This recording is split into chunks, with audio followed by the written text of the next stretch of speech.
Sur le fond du sujet qui nous rassemble, vous le savez justement, le principe de laïcité est en effet l'occasion de très nombreux débats, de débats parfois très vifs, virulents parfois, sur finalement sa définition elle-même.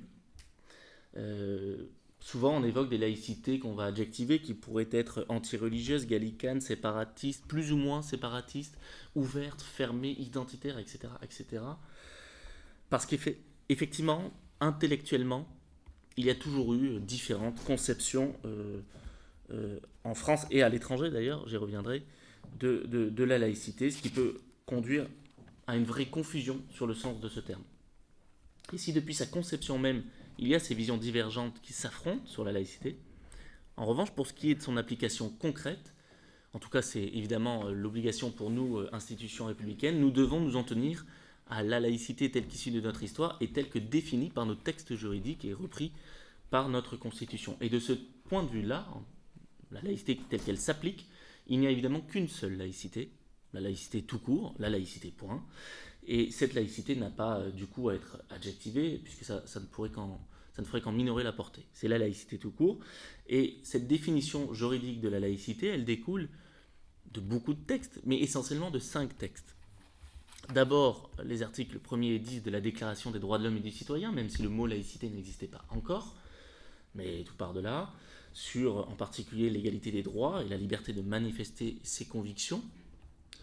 On pourrait ajouter d'ailleurs l'article sur la limite de nos propres libertés par la liberté d'autrui, bien sûr.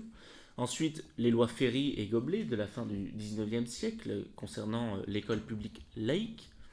Et bien sûr, la loi du 9 décembre 1905 concernant la séparation des églises et de l'État.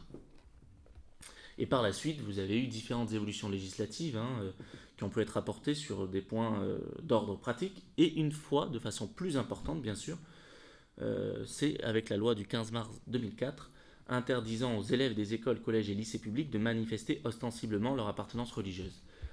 Petite parenthèse, cette loi n'impose pas la neutralité des usagers de l'éducation nationale, c'est-à-dire des élèves, elle impose une forte discrétion. Ce qui est un peu différent, ce n'est pas du tout la même neutralité que celle qui est demandée aux agents et à ceux qui exercent une mission de service public. Puis enfin, vous avez une jurisprudence abondante, en particulier du Conseil d'État, puisque, et Yannick Moreau ne dira pas le contraire, le Conseil d'État est considéré évidemment comme le véritable régulateur de la laïcité en France. Et c'est lui qui a permis de préciser l'application concrète de ce principe et qui permet encore aujourd'hui, effectivement, au fur et à mesure des actualités, des questions nouvelles qui se posent, parce qu'il y aura toujours des questions nouvelles qui se poseront, de préciser cette application du principe de laïcité.